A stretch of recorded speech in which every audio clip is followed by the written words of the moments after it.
Halo semuanya, kembali lagi. Kali ini kita nggak ngomongin gosip, kita bahas jet tempur. C-8 Jas 39 Gripen. Gripen buatan Swedia, pesawat multirole yang ringkas tapi pintar. Jas artinya jacked, attack, expanding, fighter, serang, dan pengintaian. Serbaguna, mudah dioperasikan, dan terus di-upgrade sejak pertama terbang akhir 80-an. Yuk lanjut, di bagian selanjutnya kita bahas kelebihannya yang bikin banyak negara kepincut. Sekarang, simak kelebihan-kelebihan si Gripen. Langsung saja. Jangan kemana-mana, masih banyak fakta menarik selanjutnya. Siap? Kita lanjut ke bagian kelebihan. Sekarang bagian paling seru, kelebihan Gripen. Kenapa banyak negara naksir? Yuk kita urai satu persatu. Pertama, harga lebih ramah. Biaya beli dan operasionalnya termasuk yang terendah di kelas 45 Gen. Biaya per jam terbang rendah, artinya lebih banyak latihan tanpa bikin anggaran jebol. Kedua, teknologi canggih, kokpit digital dan sistem avionik modern. Gripen dilengkapi electronic warfare yang kuat dan radar AESA pada varian terbaru. Fitur data link memungkinkan beberapa pesawat berbagi informasi real-time. Satu lihat musuh, yang lain langsung tahu. Multi-role sejati, patroli pagi, serang siang, pengintaian sore, cepat ganti konfigurasi. Desain simple bikin perawatan cepat, konsep ala pit stop F1 di pangkalan. Kemampuan lepas landas dari jalan biasa, dispersed basing, bikin survivabilitas tinggi. Intinya, efisien, fleksibel, dan relatif murah. Kombinasi yang menarik buat negara dengan anggaran terbatas. Nah, setelah keseretan suraget, setiap pesawat ada minusnya. Ini beberapa kekurangan Gripen. 1. Kapasitas angkut senjata terbatas karena bodi yang kompak. Bandingkan dengan F-16 atau Su-30. Mereka bisa bawa lebih banyak bom dan rudal. Kalau pasang tangki ekstra untuk jangkauan, kapasitas senjata berkurang. Pilihan susah, jarak atau daya hancur. Masalah jangkauan bisa diatasi pakai tanker, tapi itu biaya tambahan. Pengalaman tempur Gripen masih terbatas. Partisipasi skala kecil di Libya jadi contoh, bukan bukti luas. Isu lain, ketergantungan pada masuk asing, misal mesin GE F-14 Plus, beberapa avionik dari negara lain.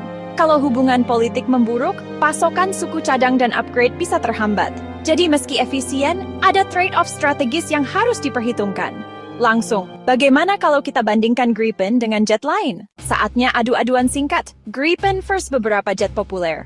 Pertama, F-16, legenda global yang battle-proven. Gripen sering lebih murah operasionalnya. F-16 unggul pengalaman, jaringan pasokan, dan jumlah operator. Bandingkan dengan Rafale, sama-sama multi-role, 45 Gen.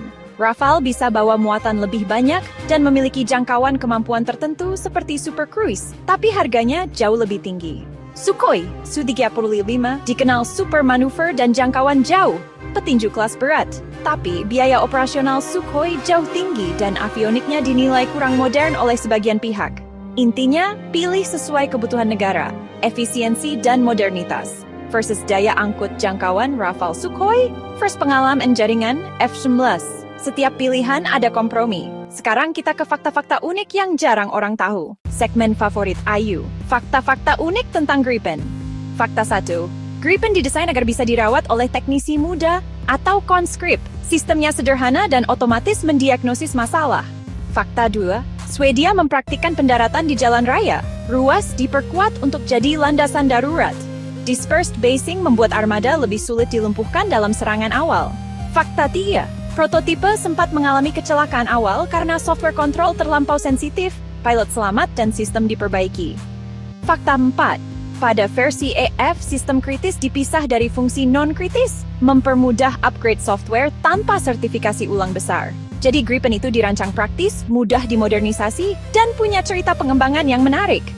Selanjutnya, apakah Gripen cocok buat jaga langit Indonesia? Pertanyaan besar. Cocok nggak Gripen untuk Indonesia yang negara kepulauan luas? Keuntungannya, bisa dioperasikan dari pangkalan kecil dan bahkan jalan darurat. Pas untuk forward basing. Dari sisi anggaran, harga dan biaya operasional rendah memungkinkan beli unit lebih banyak, penting bagi negara besar seperti Indonesia. Biaya operasional yang irit juga bikin latihan bisa rutin. Tingkat kesiapan naik, tapi jangkauan terbatas jadi pertimbangan serius untuk patroli wilayah laut luas seperti Natuna. Solusinya, investasi tambahan pada pesawat tanker atau penempatan pangkalan depan. Negosiasi transfer teknologi dan jaminan pasokan suku cadang harus jadi bagian dari pembelian. Jika dapat transfer teknologi, Indonesia bisa maksimalkan keuntungan Gripen dan kurangi risiko ketergantungan. Jadi, cocolkan strategi penempatan, dukungan tanker, dan negosiasi transbenefit di merasak. Kesimpulan akhir, apakah Gripen pilihan cerdas? Bukan yang paling kuat atau paling jauh, tapi paket seimbang. Pintar, efisien, dan mudah di-upgrade. Bibit teknologi Swedia. Bebet, kemampuan multi-role. Bobot, harga kompetitif, kombinasi yang menarik. Apakah si Griffin akan menjaga langit pertiwi? Keputusan di tangan pembuat kebijakan, tapi Gripen jelas pesaing serius. Kalau kalian suka video ini, like dan subscribe ya. Sampai jumpa di video berikutnya. Ayo pamit!